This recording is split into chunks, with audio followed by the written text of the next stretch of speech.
if you're from a really traditional Asian family, there's a likelihood that you might have a major secret being kept from you right now.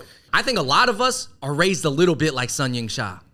Welcome to the Hot Pot Boys. David and Andrew here. We got to talk about something that is sparking a healthy debate between the old school and the new school way of thinking amongst Asians, and that is Sun Ying Sha, who is a Chinese Olympian ping pong player who had just won gold and silver.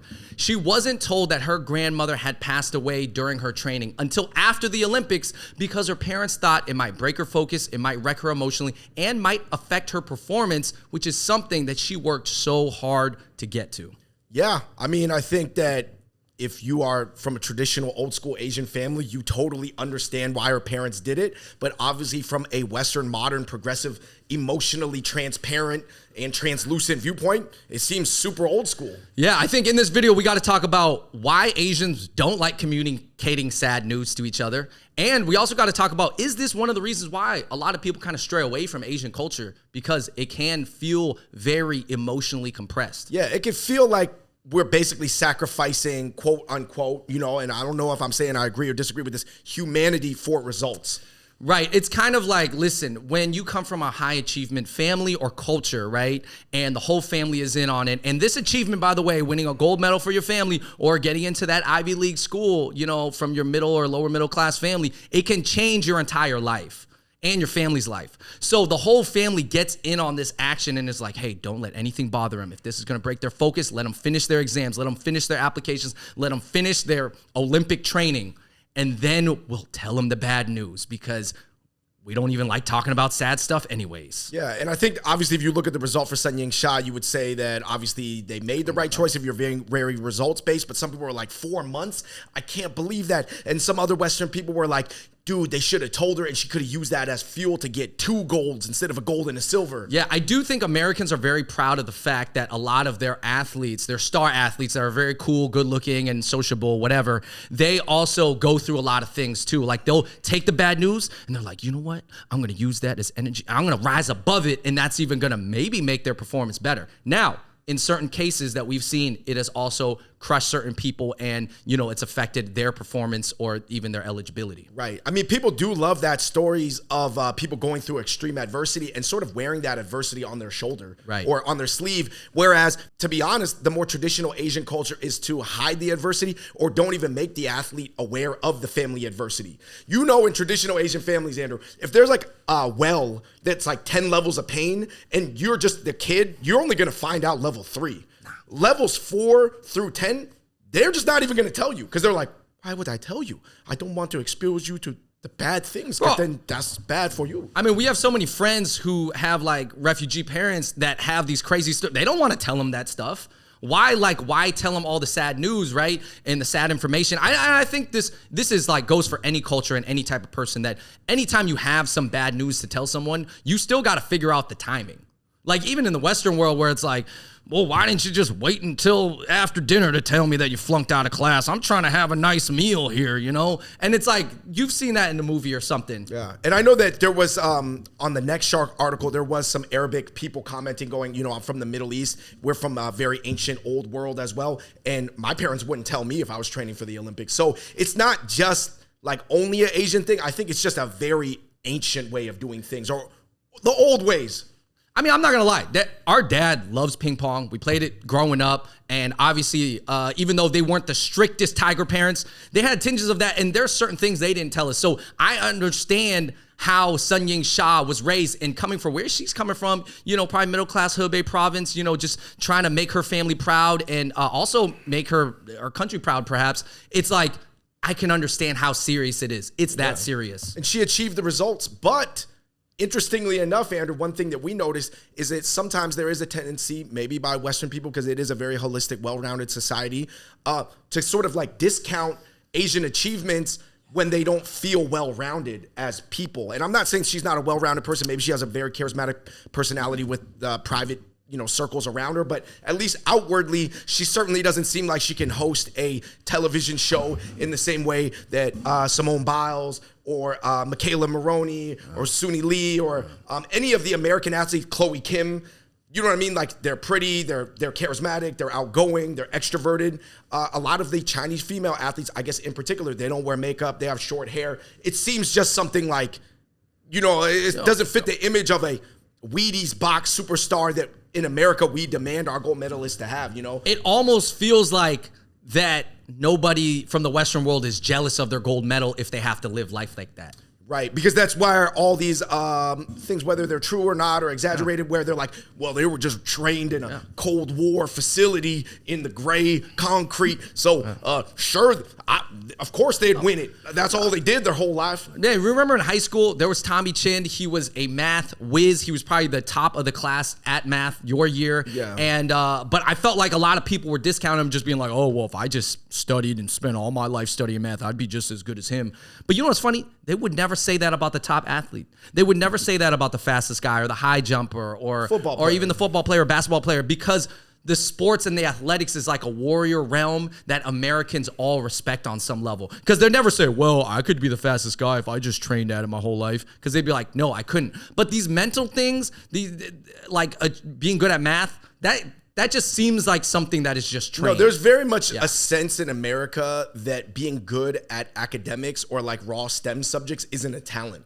It's just like raw sacrifice and discipline. It's like, dude, he never went to Tolo. He never asked a girl to prom. So we're going to like, sure, he's the best at math, but like, I don't really count it. So I want to say something about Asian culture that we've always talked about is like, especially traditional Chinese culture, it seems very emotionally compressed, meaning that the range of emotions that you're used to having, at least interacting with your family or community, is very within this range, and it's not at the bottom, super sad, or it's not super jubilant happy. You're talking about emotional compression in the sense of bringing the top down and the bottom up, and then you sort of oscillate your life within a more narrow range. And that's like what you could assume about, like, I'm not saying is for sure, but yeah, you could make that assumption that Sun Ying-sha's life is more like that than Simone's. No, the traditional Asians see it as a stable place to be because they think if you're too sad or too hype, it's going to bother you. Maybe you make a mistake. Maybe you'll overstep something, you know?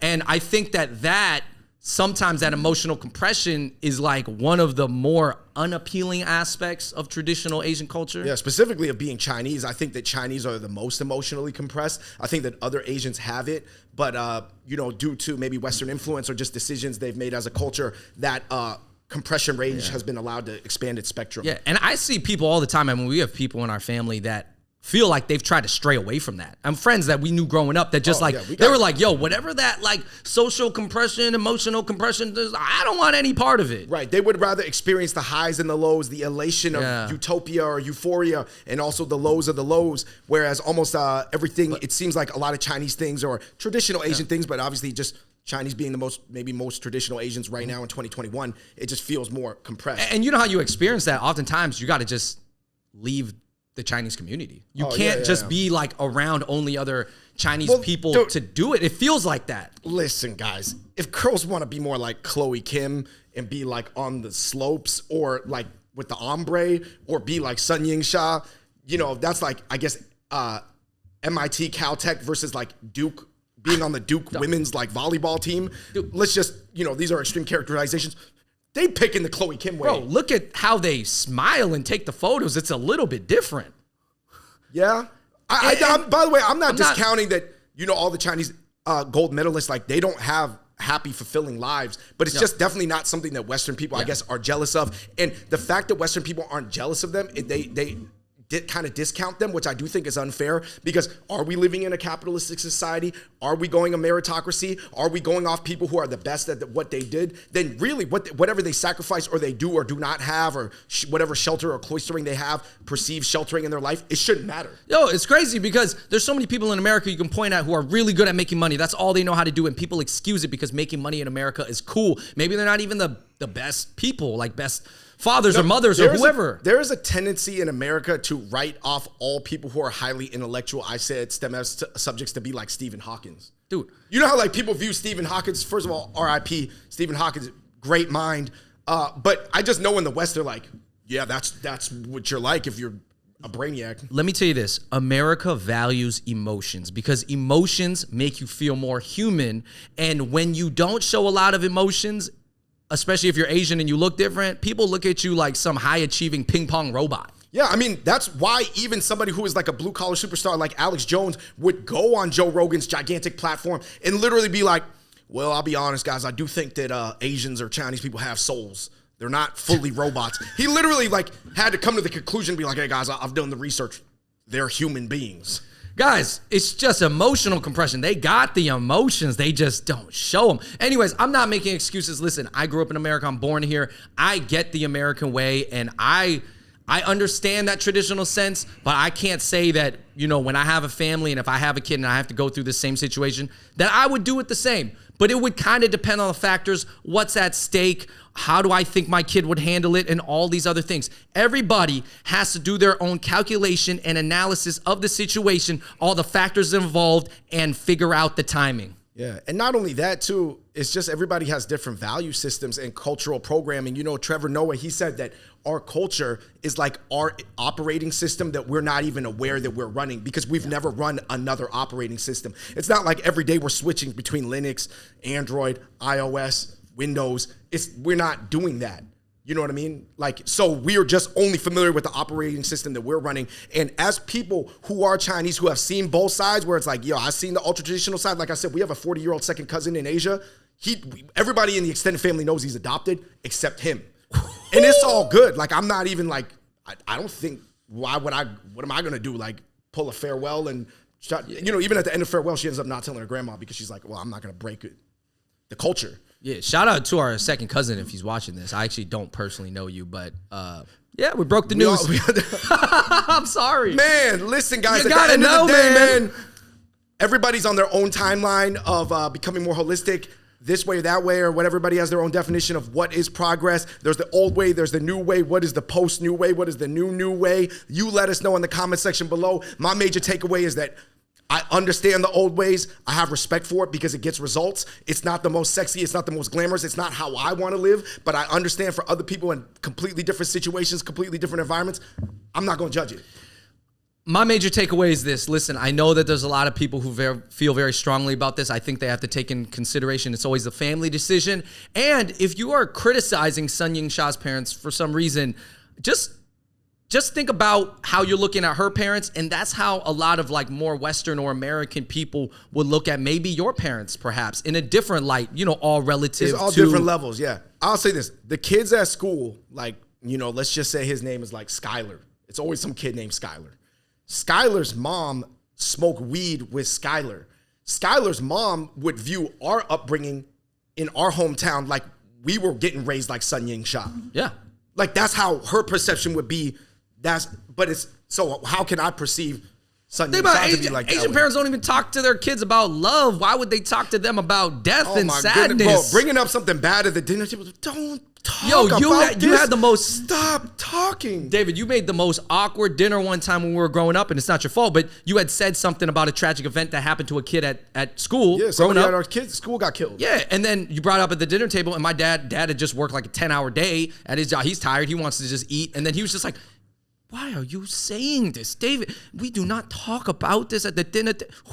What? Well, not only at the dinner table. It's like, don't talk about this at the dinner table or ever.